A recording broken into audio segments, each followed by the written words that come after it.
esta es una novela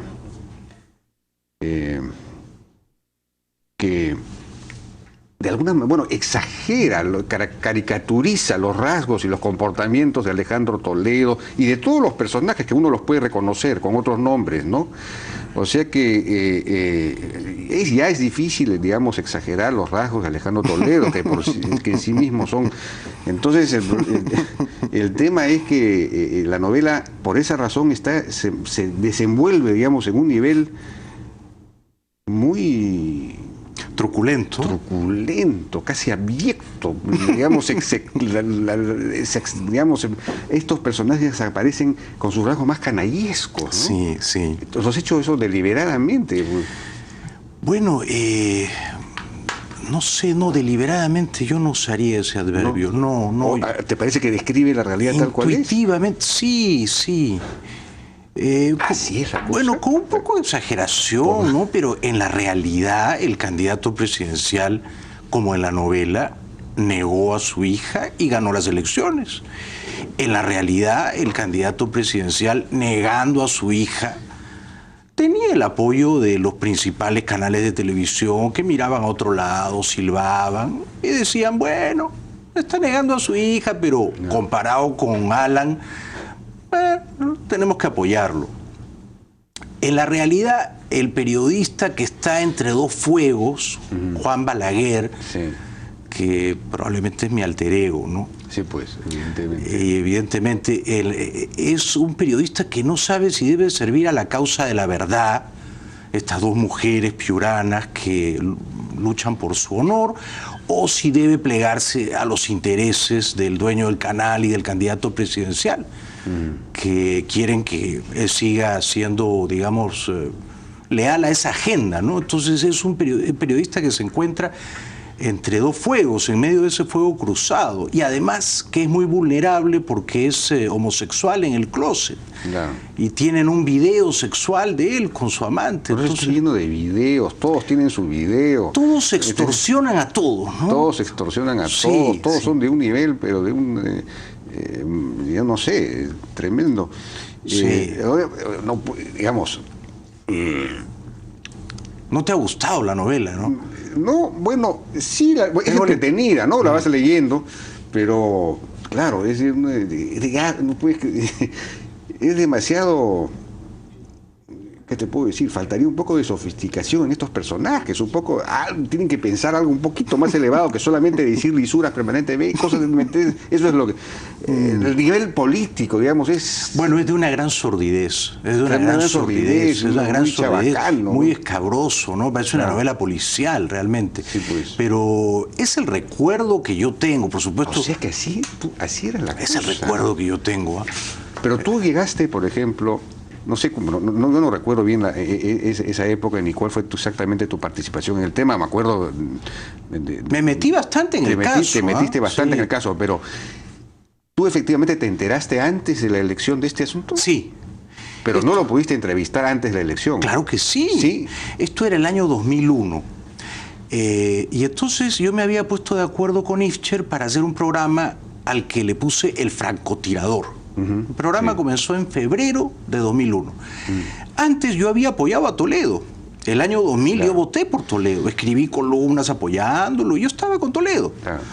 Entonces tenía toda la intención de hacer ese programa para colaborarle a Toledo. Y una vez que comenzó, recibí un correo electrónico y por esto yo creo que es el azar, ¿no? El azar que trajo a mí esta historia para que yo tomara una posición primero periodística y luego, 12 años después, literaria. Saraí, que tenía 14 años, me escribió un email y me dijo, mira, a ver si tú eres periodista de verdad. Yo soy la hija de Toledo. Yo veo a mi papá en los afiches que quiere ser presidente, va a ganar, sí, es el favorito, pero yo soy su hija. Y mi mamá lo está enjuiciando desde que yo nací. Si tú de verdad eres un buen periodista y no un sobón de Toledo, recuerdo que ella usó esa palabra en el mail, entrevístame, pues. Era así, pues era insolente. Y así fue. Entonces yo la conocí a su mamá. ¿La entrevistaste antes de la elección? Claro, claro. Pero no, eso no impidió que ganara. No, entrevisté a Lucrecia y a Saraí, con la, por supuesto, abierta oposición de Ifcher, que no quería que yo hiciera eso, que me decía, no, es una hija negada, todo el mundo tiene una hija negada en el Perú, Jaime. Bueno, no todo el mundo. No, pues a mí me parecía muy serio, ¿no? A mí me parecía que eso tocaba el corazón moral del personaje, su credibilidad. Y luego entrevisté a Toledo y a Elian, que se pronunciaron al respecto, ¿no? Y yo me llevé un gran desencanto de Toledo. El tema, ¿no? Sí, Toledo encontraba la manera de hacer el baile del ombligo y lo que hizo al final, que terminó reconociéndola tarde y mal por circunstancias políticas y sin hacerse la prueba de ADN, ¿no? Porque yo lo que recordaba es que esto estalló a los 2 o 3 meses de su gobierno, digamos, estalló ya de manera más abierta y pública, y fue lo que causó la inicial caída en las encuestas, en su aprobación, que comenzó con una aprobación relativamente alta y a los pocos meses o semanas, diría yo, empezó una caída libre. Pero periodísticamente estalló antes de la primera vuelta. Claro, si yo me acuerdo que yo hice todas estas entrevistas los fines de semana en el francotirador, recuerdo mis muy acaloradas discusiones con Álvaro Vargas Llosa, recuerdo que Álvaro apoyó a Toledo hasta la primera vuelta. En la primera vuelta yo ya voté por Lourdes Flores. Después de la segunda vuelta, ya estaba Toledo herido por el tema de Saray. Álvaro se bajó de esa candidatura, dejó de creer en ella, ¿no? Pero ya el tema de Saray había dañado mucho la credibilidad de Toledo. Él no tuvo la inteligencia moral, humana y además política, electoral, de reconocer a su hija, hacerse la prueba de ADN y firmarla antes de las elecciones. Por eso luego, los primeros meses o años de su gobierno, él ya estaba lastrado por ese tema, ¿no? ¿Tú crees que esta casa en Las Casuarinas y esta oficina que ha comprado su suegra, sí, la ha comprado con la plata de Toledo o con la plata de Maiman o con la plata de quién? Mi intuición me dice que esa plata es de Toledo, de ninguna manera es de la suegra, ¿no? Habría que ser muy despistado para creer que la suegra se va a comprar una casa en una ciudad en la que no vive, con unas indemnizaciones que no ha cobrado. Ese es un cuento. Ahora, ¿qué es la plata de Maiman? Yo no creo. Yo creo que es la plata de Toledo. Él ha venido a decir acá que es la plata suya. No creo. En esa campaña hubo otro escándalo que llegó a mí, el año 2001, antes de que ganara Toledo. Me dijeron, oye, Toledo se está quedando con la plata de las donaciones. Ha ido con Álvaro a Nueva York, le ha pedido 1 millón a Soros, ha ido por acá, ha ido por allá. Yo tenía fuentes muy confiables. Y entonces me dieron los papeles de, efectivamente, Toledo pedía $1 millón y luego mandaba 700, 800 mil a una cuenta en Charlotte, North Carolina, a nombre de su sobrino. No era su suegra, era su sobrino.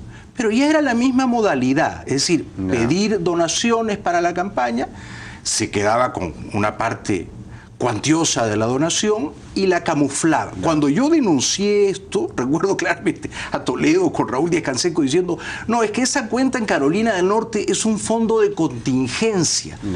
La pregunta era, ¿de contingencia para qué? ¿Para qué? Sí, pues. Bueno, pues para el exilio de Toledo, ¿no? Sí, pero en este caso estamos hablando de casi $5 millones, ¿no? Sí. Ha sorprendido de todos modos, ¿no? No se pensaba. Ha sorprendido, pero entonces después tú no me digas que mi novela es muy truculenta.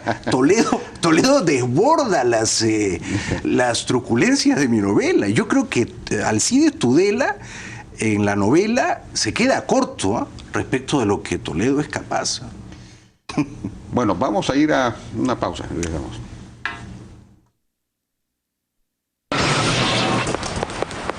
Tu carro vale mucho. Asegúralo.